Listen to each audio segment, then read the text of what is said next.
me pongo aquí y ya está. Vale. Buenas tardes a todos.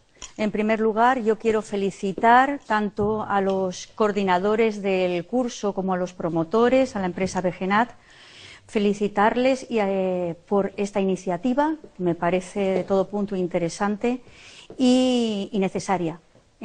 Y por otro lado, pues agradecer el que hayan considerado, bueno, pues que yo era la persona indicada para transmitirle alguna cosa sobre valoración nutricional en el paciente quirúrgico. Bien, cuando contactaron conmigo el doctor Arroyo, pues me hizo la siguiente propuesta, la que yo les presento.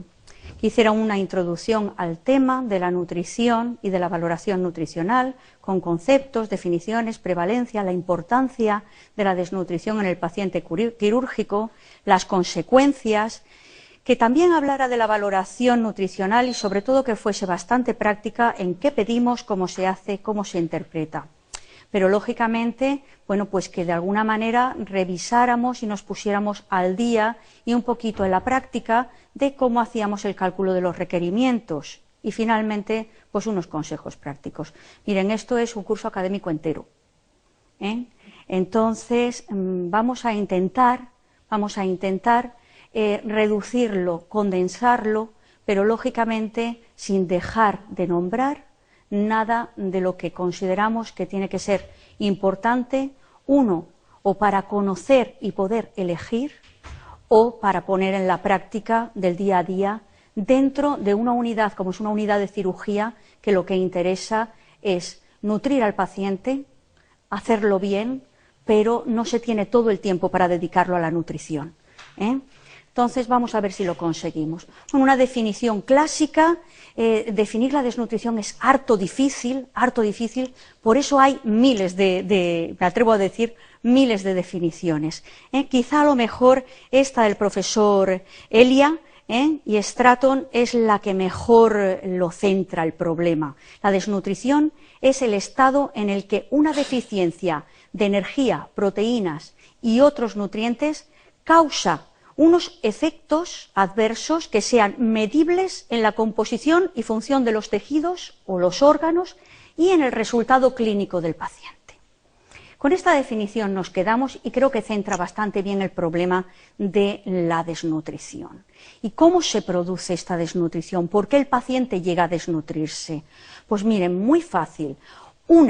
O tiene un aumento de los requerimientos de energía y nutrientes, y esto está ocasionado por una agresión, una enfermedad, una cirugía, un estrés de este tipo. Tiene una disminución de la ingesta de alimentos por una anorexia secundaria a su propio proceso patológico, o bien por ayunos prolongados que se pueden producir por reposos intestinales posquirúrgicos que estén indicados, por exploraciones que saben ustedes que muchas veces no nos damos cuenta y pedimos lo que nos es necesario, pero el paciente pasa de estar en ayunas un día y otro. Infusión de volúmenes insuficientes, inferiores a las necesidades energético y nutricionales del paciente, y también se puede producir esta desnutrición por otro tipo de proceso que es la pérdida de nutrientes.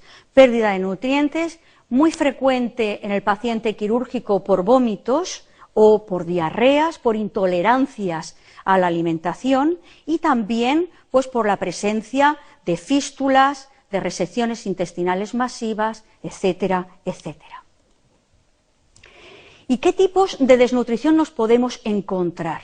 Un recuerdo, esto lo sabemos todos, ¿verdad? Pues hay una desnutrición energética, una desnutrición proteica y la más frecuente en la clínica. La más frecuente en la clínica es la desnutrición mixta, la que conviven tanto la desnutrición energética como la proteica. ¿Por qué se caracterizan? Pues se caracterizan, la energética es el típico marasmo, conocido clásicamente, es la pérdida de tejido graso sobre todo, disminuye la relación agua intracelular, agua corporal total, pero se mantiene el agua extracelular, disminuye la masa celular corporal y las reservas energéticas quedan prácticamente anuladas, ¿verdad? Y con la alteración del cociente sodio-potasio corporal total. En la proteica, el típico kwashiorkor, pues esta imagen de los niños, ¿verdad?, desnutridos, con esas ascitis tremendas, con esos edemas, pues nos puede representar. No he encontrado ninguna foto de un paciente con hipoproteinemia con edemas para poderle mostrar y he recurrido a esta fotografía. Pues hay una disminución de la masa corporal, pero a expensas, sobre todo, de la proteína muscular y visceral. Hay una expansión de agua extracelular que va a causar edemas por la disminución de agua intracelular y el agua corporal total. Eso lo conocen ustedes perfectamente. Y hay una situación de hipoproteinemia en la analítica que vamos a ver. En la desnutrición mixta energético-proteica conviven las dos situaciones y después tenemos otra desnutrición que son los efectos carenciales, ¿verdad? Los estados carenciales que son por defectos de algún nutriente aislado, de algún micronutriente como puede ser la ferropenia, y en todo esto no nos vamos a meter, la hipovitaminosis, etcétera. Bien, la prevalencia de la desnutrición. En el medio en el que nosotros estamos, en el hospital, ¿verdad?, casi todos los pacientes desnutridos o los más vulnerables de ser desnutridos pues son los pacientes con agresiones más importantes, con enfermedades más graves, con los pacientes politraumatizados, pero también los pacientes de mayor edad y los pacientes que más estancia hospitalaria tienen. Estos pacientes probablemente son los que con más frecuencia se desnutren dentro del hospital. Bien, y la mitad de estos pacientes están desnutridos ya, con algún grado de desnutrición, cuando nos llegan al hospital. Pero ¿y qué pasa cuando salen del hospital? Cuando salen del hospital, el 33%, un poquito más del 33%, casi el 34% de los pacientes que se van de alta del hospital están desnutridos. Tienen algún tipo de desnutrición. La más frecuente, como les he comentado, una desnutrición mixta. Y en los servicios de cirugía, pues hay pocos trabajos que sean típicos o puros de los servicios de cirugía respecto a desnutrición. Tenemos estos trabajos que son clásicos, pero el más moderno que he encontrado es del 2003. Entonces, bueno, pues sería una oportunidad para actualizar estos datos. Así que los servicios de cirugía tomen nota que a lo mejor hace falta que esto se actualice. Pero fíjense que el rango en el que se mueven las series publicadas están entre el de Cereceda del 2003, que encuentra una prevalencia en su servicio de cirugía general del 23,7% de desnutridos, al de Prieto en el 96, que encontraba un 54%. Todos los demás pues se mueven ahí en un rango intermedio. Y esto es importante en el paciente quirúrgico, es importantísimo, porque el profesor Calpena anunciaba y adelantaba en su presentación en la mesa, ¿verdad?, en su bienvenida, adelantaba dando énfasis al efecto de la importancia que tiene la nutrición para el paciente quirúrgico. Y tiene importancia por unas consecuencias primarias y por unas consecuencias secundarias. Las consecuencias primarias, ustedes los cirujanos lo ven día a día en sus salas de hospitalización. Y son la tendencia a las infecciones. El paciente desnutrido tiende a infectarse muchísimo más que el que no lo está. El retraso en la curación de las heridas, aunque no estén infectadas, tardan más en cicatrizar. Pero además, con mayor probabilidad vamos a tener dehiscencia de suturas en el paciente desnutrido, sobre todo en el hipoproteico. Vamos a tener edemas, consecuencias de la hipoproteinemia, pero también vamos a tener una disminución de la motilidad intestinal y también vamos a tener una debilidad muscular, con lo que esas dos condiciones van a llevar asociado en la recuperación del paciente. Los efectos secundarios son un aumento de la mortalidad, un aumento de la morbilidad, como estamos viendo. El tiempo de hospitalización va a aumentar en estos pacientes y con él también el tiempo de convalecencia del paciente, incluso después de que ha salido del hospital. Va a tardar muchísimo más tiempo en recuperarse a una vida social activa, a una vida laboral, y esto lleva un coste. Pero no solamente los costes sanitarios, sino los costes sociales y los costes ocultos. aquellos que no salen en ninguna publicación y que todos somos conscientes que existen, ¿verdad? Como a lo mejor el absentismo laboral del cuidador principal. Sería un coste social oculto.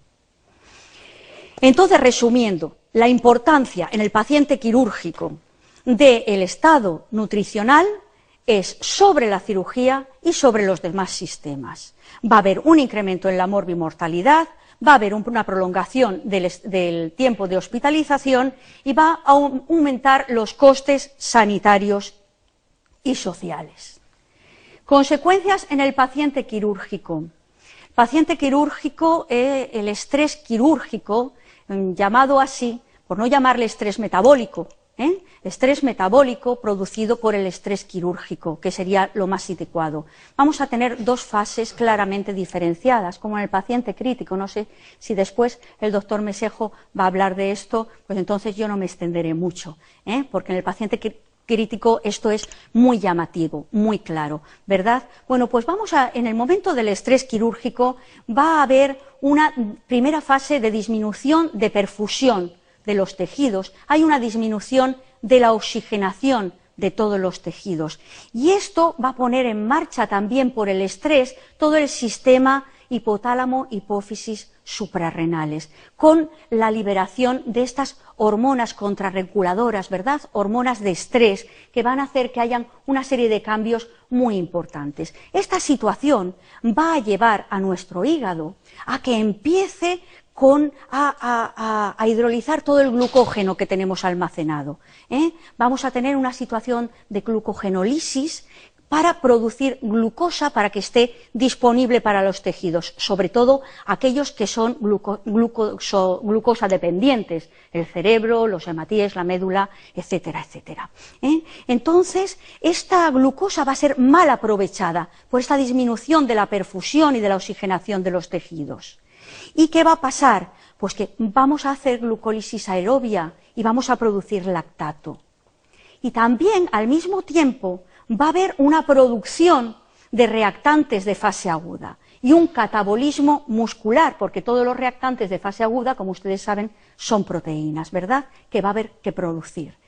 Y a partir del músculo, sobre todo de la glutamina y de la alanina, sobre todo de la alanina, que es el aminoácido que vamos a tirar mano de él, y ahí el autocanibalismo y la autofagocitosis de nuestro propio sistema muscular, de nuestras reservas proteicas, por llamarlo de alguna manera, vamos a empezar a partir de esos nutrientes propios de nuestro organismo, a producir glucosa, la gluconeogénesis. Y desde el tejido graso, a partir del glicerol, también vamos a producir glucosa. Todo este sistema metabólico acelerado y que está intentando producir, por la situación del estrés metabólico, en el organismo es mal aprovechado, porque hay una baja perfusión de los tejidos, hay una disminución de la oxigenación. Y también, a partir de los ácidos grasos, vamos a producir cuerpos cetónicos. Cuerpos cetónicos que van a aumentar su concentración hasta tal punto que van a ser capaces de atravesar la barrera hematoencefálica y a ser aprovechados por nuestro cerebro, que no va a tener oportunidad de utilizar esa glucosa porque no le llega. Bien, pues en medio de todo esto pasamos de fase progresivamente, va mejorando el paciente, va mejorando la utilización de los sustratos, va aumentando el gasto cardíaco y mejora la perfusión y oxigenación tisular. Y se va aprovechando mejor todo este barullo metabólico en el que hemos metido ese organismo. Como ustedes comprenderán, todo esto a expensas de las reservas del paciente, de no tener ningún aporte nutricional. Es bastante complicado. Es muy fácil que se nos desnutra, es muy fácil. Entonces, vamos a cambiar de tercio y vamos a ver cómo está nuestro paciente, cómo valoramos el estado nutricional. Pues miren, es amplio y complicado en el sentido de que hay muchos métodos. Hace 2 días comentaba yo con un compañero, el presidente de la Sociedad Española de Nutrición Parenteral y Enteral, y sobre los temas de valoración nutricional. y él me comentaba, es que jamás vamos a encontrar un método que sea el ideal para todos. Y es cierto, no hay un método que sea el ideal para todos, porque tenemos que pensar a quién va dirigida esa evaluación. ¿Es al individuo o el grupo que quiere evaluarlo es a un grupo poblacional, a una comunidad? ¿A dónde vamos a dirigirla? El entorno en el que se encuentran los pacientes o las personas a quien vamos a evaluar, pues pueden estar en el hospital, en la comunidad, en una residencia geriátrica o de otro tipo, y también el objetivo que nosotros perseguimos con esa evaluación. El objetivo que nosotros perseguimos puede ser detectar la desnutrición, o puede ser realizar un estudio de investigación, o puede ser otras cosas. Los medios de los que uno dispone, no siempre se disponen de todos los medios para poder evaluarlo con lo que uno quisiera, y también, lo que es muy importante, la experiencia personal de la persona, del profesional que va a evaluar el estado de nutrición. Entonces, tendremos que mirar el método que sea para nosotros más fácil de realizar, que sea barato, que sea rápido, que sea reproducible y que todos los miembros del equipo puedan obtener los mismos resultados, que esté validado por la comunidad científica, ¿verdad que sí? Que lo hayamos evaluado en otros estudios y lo hayan validado, pero que al mismo tiempo sea sensible, nos detecte todo lo que queremos detectar y que sea específico, que no nos lleve a distraernos con lo que no tiene que ser, ¿eh? Entonces, ese sería el ideal. Y vamos a hacer un pequeño repaso sobre los métodos, algunos de los métodos que, en mi modestia he pensado que debían de conocer y después poder elegir con el método que a ustedes más les interese aplicar. Bueno, en el código de barras ponía screening, ¿eh? Lo que pasa es que se ha codificado, ¿eh? Bien, el peso. Miren, tradicionalmente todo el mundo dice, el peso no sirve de nada. Nutricionalmente el peso no sirve de nada, como dato aislado, ¿verdad? Pero el peso es muy útil y de él vamos a sacar mucho. Y vamos a sacar mucho y es importantísimo que pesemos a los pacientes. Es importantísimo porque, fíjate, para empezar, nos puede dar una idea que el peso de ese paciente respecto a su peso ideal, ¿cómo está? ¿Qué porcentaje tenemos ahí, no? Y eso ya, pues, nos da una idea. ¿Tendremos que hacerlo? Pues sí o no, dependiendo del tiempo que tengamos y que lo que queramos conseguir, ¿eh? ¿Fórmulas para el peso ideal? Pues hay muchas. Pero mire, yo les he puesto aquí dos de las que más se utilizan en la práctica. Uno es el índice de Broca, inventado por los americanos, las aseguradoras, ya saben ustedes. Y otro es la fórmula de Lorenz. Y les he puesto un ejemplito, para que vean la diferencia que hay de aplicar una o aplicar otra. Si yo a un varón de 179 centímetros de altura y 57 años le calculo su peso ideal con el índice de Broca, ya saben ustedes, índice de Broca, la talla en centímetros, menos 100 para varones, menos 105 para las mujeres. Pues me da 79 kilos. Y estos 79 kilos me sitúa al sujeto en el rango casi superior de la normopeso del índice de masa corporal, ¿verdad? Si aplico la fórmula de Lorenz, también me lo sitúa en normopeso, pero mucho más centrado. Ustedes eligen cuál quieren utilizar, ¿eh? Los dos son correctos, los dos son correctos. ¿Algo pasa aquí? Hablábamos del peso y su utilidad. Es muy útil en la clínica conocer a lo largo del tiempo cómo ha perdido peso nuestro paciente, porque eso se va a relacionar con el estado de desnutrición que tenga. Esa es la fórmula para calcular la pérdida de peso, es muy sencilla, relaciona el peso habitual del paciente con el peso actual y si pierde esto no va bien, aquí. Si pierde, por ejemplo, en 6 meses más del 10% de su peso habitual, pues este paciente se relaciona con un grado de desnutrición grave. Y así podemos estar orientados a hacer una aproximación a cuál puede ser el estado nutricional del sujeto. Súper conocido, súper popular, el índice de masa corporal también se calcula a partir del peso. Luego, es importantísimo que tengamos pesados a los pacientes. La clasificación de la OMS, conocida por todos ustedes, y la fórmula del índice de masa corporal, el antiguo llamado índice de Quetelet, y es facilísimo de calcular.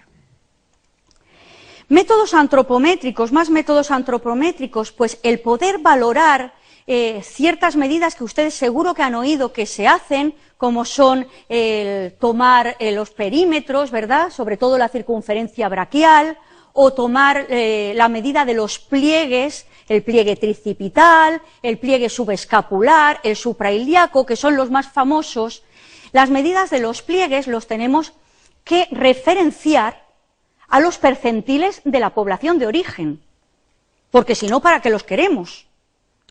Para hacer otros cálculos con otras fórmulas, pero para la práctica clínica diaria quizá a lo mejor no nos son útiles. No perdamos el tiempo en eso. Si tenemos los percentiles de la población y tenemos esa capacidad de poder medirlo, pues podemos referenciarlos con los percentiles y saber perfectamente que por debajo de un percentil 5 vamos a tener una malnutrición grave. Y por encima de un percentil 85 pues vamos a tener un paciente obeso. Eso ya lo sabemos, ¿verdad que sí? Pero bueno, tenemos que tener esos percentiles. La verdad es que en España los percentiles que tenemos publicados son los de este autor, Alaustre, ahí falta una U, que es un cirujano catalán y es el único que ha publicado en la población española, que de hecho no es catalana, todos son catalanes, todos los participantes del estudio eran catalanes, pero es nuestra única referencia. O sea, si hay alguien en la sala que se anime a coger población española y hacer unos percentiles, organizarlos en percentiles según sus medidas antropométricas, pues también estaría muy bienvenido. Otros métodos de valoración nutricional, también seguimos dentro del screening, pues son los cuestionarios. Los cuestionarios son famosos y están muy nombrados. Y los cuestionarios, muchos de ellos son muy parecidos.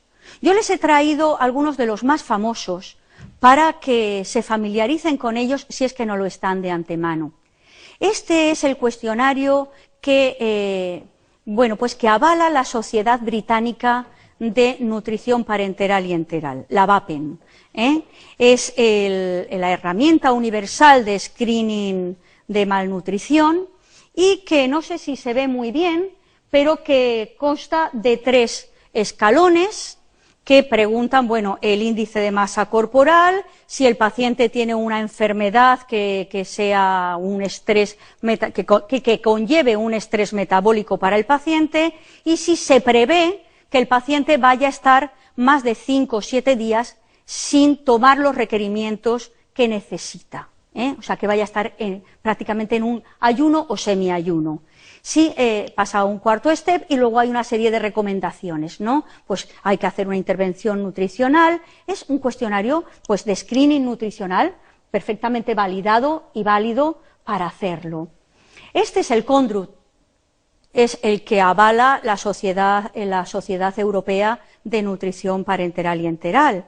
Es bastante clásico, está publicado desde el 2003 y si se dan ustedes cuenta es muy parecido al anterior. Es muy parecido, hace una serie de preguntas y si alguna de las preguntas es positiva, directamente pasa al paso final de valoración de afectación del estado nutricional, ¿no? Y pues añade un punto si es un paciente con una edad superior a los 70 años, porque se considera que a esas edades la vulnerabilidad para desnutrición es más importante, ¿no? No sé cómo voy de tiempo, ¿voy bien? Sí. Este otro cuestionario que se está poniendo muy de moda últimamente por su sencillez, Es el que recomienda, por ejemplo, el consenso de nutrición del paciente oncológico que se ha hecho entre la Sociedad Española de Nutrición Parenteral y Enteral y la Sociedad Española de Oncología. Es una serie de preguntas, 3 preguntas muy sencillas que de alguna manera clasifica al paciente en riesgo de desnutrición o no tiene riesgo de desnutrición. Si no tiene riesgo, a lo mejor no sigo mirando en este momento, pero lo reevalúo la próxima semana, y si tiene riesgo de desnutrición, pues voy a estudiarlo con más profundidad y voy a intervenir en caso necesario. También tenemos screenings analíticos, screening automatizados desde el laboratorio centralizado del hospital. Miren, hay en la literatura publicados 2 tipos de screening analíticos, el CONUT y el FILNUT. Yo les he traído este porque considero que es más completo, y porque está mejor estudiado desde mi punto de vista, pero cualquiera de los 2 es válido, con una serie de determinaciones analíticas rutinarias, nada especiales. El laboratorio hace un filtrado de los parámetros como están alterados y comunica al servicio de referencia, sea cirugía, sea interna, sea lo que sea, el riesgo nutricional que tiene ese paciente por esa analítica. A partir de ahí, el facultativo responsable de ese paciente va a intervenir. Todo esto era screening. Vamos a pasar al diagnóstico.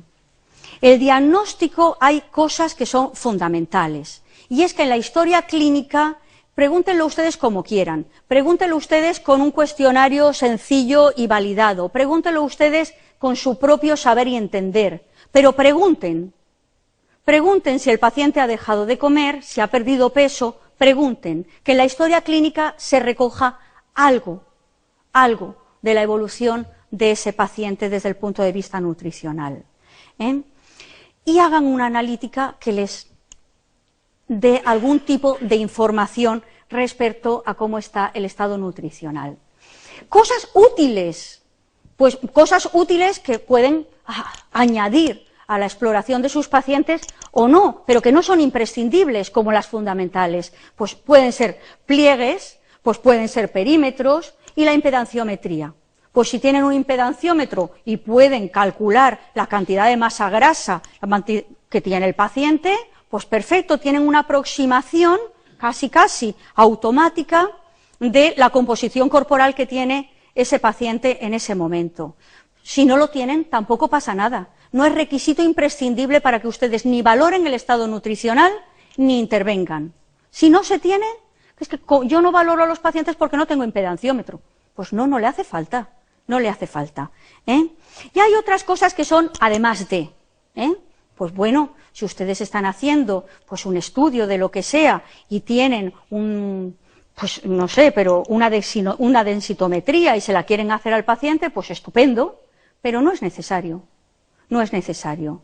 ¿Y el cuestionario de valoración subjetiva global es necesario? Pues no es necesario. ¿Y el MNA, que es muy característico, muy típico y muy validado en la población geriátrica, es necesario? Pues no es necesario. Ahora, si usted lo hace, perfecto, muy bien, muy bien. Y sobre todo, si quieren hacer una investigación y una publicación, pues hombre, sí, háganlo, porque su estudio va a ser pues fácilmente comparable con otros estudios que hay en la literatura científica. Este es el cuestionario de valoración global subjetiva, hay varias versiones, esta es el generada por el paciente, que, bueno, pues, ¿en qué consiste? Casi todos ustedes lo habrán visto alguna vez, en una serie de preguntas bien organizadas, parte de ellas las puede rellenar el propio paciente y parte de ellas la tiene que rellenar pues personal sanitario. ¿Y cómo nos clasifica el paciente? Pues en 3 categorías: paciente normal o normonutrido, paciente con riesgo de desnutrición o moderadamente desnutrido y paciente severamente desnutrido. El MNA, famoso cuestionario validado para la población geriátrica, aunque también se puede utilizar en población adulta, pues consta de una serie de preguntas bien organizadas. Tiene una primera parte de 6 preguntas que se consideran de screening nutricional, de que pues si sale bien no sigo pasando el cuestionario, y si me sale mal, si me sale por debajo de 11 la puntuación, pues tengo la obligación de seguir con el cuestionario adelante, ¿no? Pues también nos va a clasificar al paciente en normonutrido, con riesgo de desnutrición o el paciente desnutrido. Estos son los cuestionarios más famosos. Pero el doctor Arroyo me preguntaba, ¿qué hacer? ¿Qué pedir? ¿No? Así, con concreción. Pues miren ustedes, mi recomendación es fundamentales. La historia clínica, pregunten ustedes, pesen a los pacientes, vean qué pérdida de peso han tenido y, bueno, pues el cálculo del índice de masa corporal no está de más y parece que es muy adecuado, ¿verdad? Y háganle una analítica. Lo básico, a partir de ahí, todo lo que ustedes quieran. Unas cuantas preguntas, como puede ser el Malnutrition Screening Tool, que bueno, pues no está mal, y ya le digo, organicen ustedes las preguntas como quieran, y una mínima analítica que nos informe de cómo está ese paciente. Albúmina, prealbúmina, transferrina, las 3 o una de ellas, linfocitos y colesterol.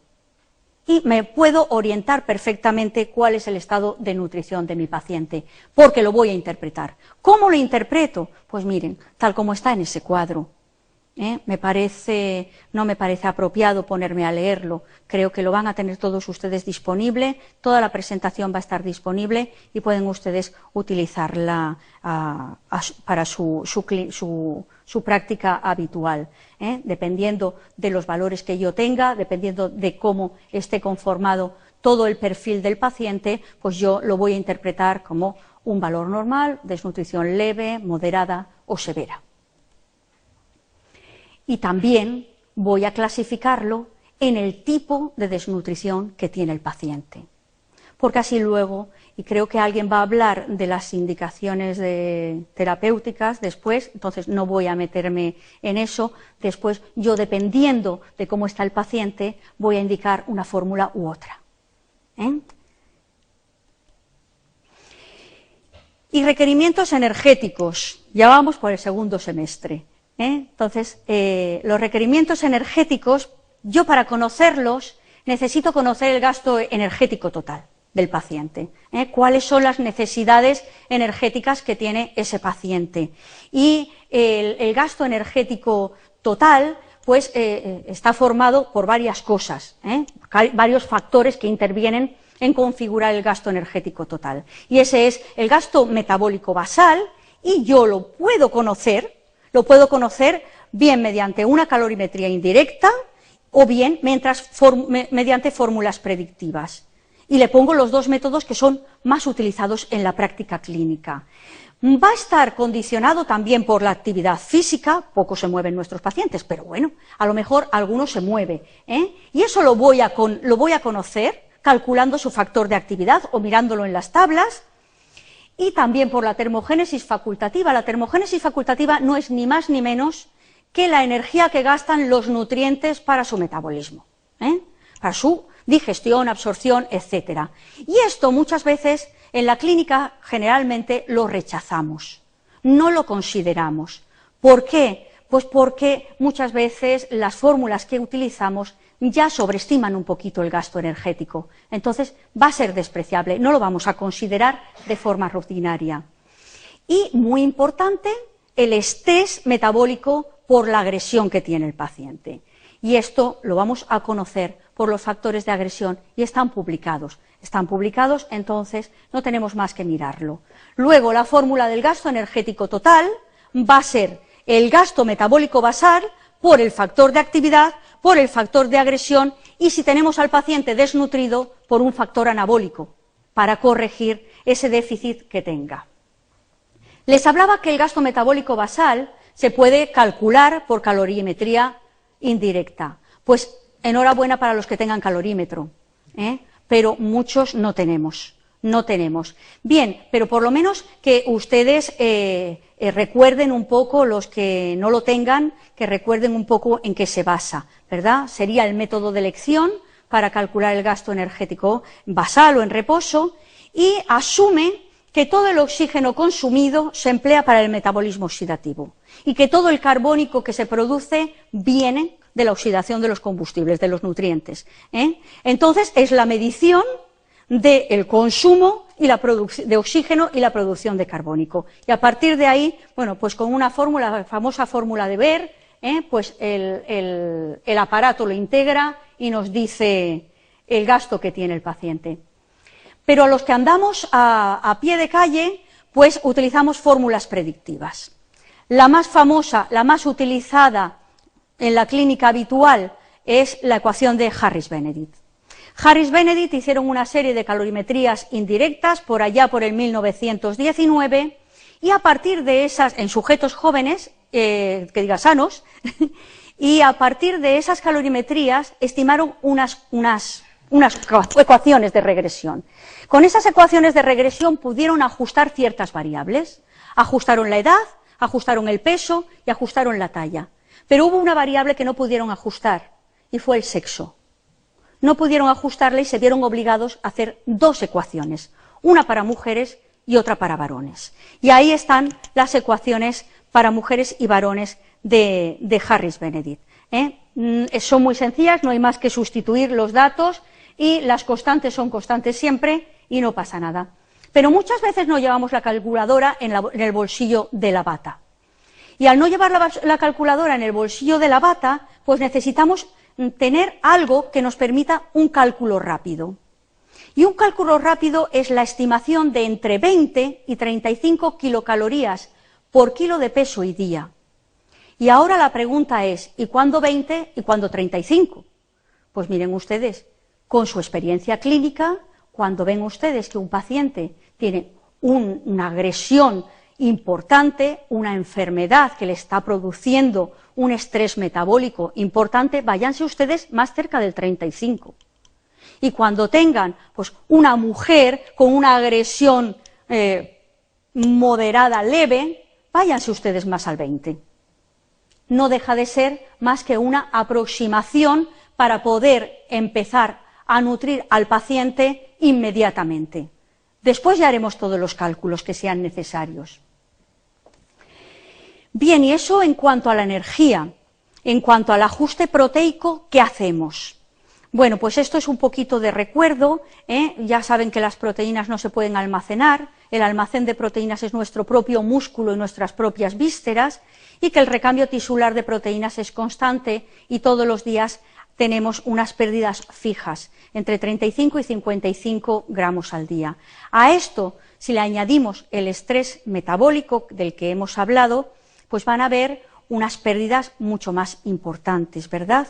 Entonces, podemos hacer un balance nitrogenado, que ahí está un poquito el recuerdo de cómo se calcula, que todos ustedes conocen a la perfección, y que, bueno, pues consideramos que entre más 2 más 6 gramos al día, o sea, un balance positivo, es adecuado, que entre menos 2 y más 2, pues hay un equilibrio que probablemente con un paciente en estrés metabólico no vamos a cubrir sus necesidades y que un balance negativo tenemos que resolverlo rápidamente.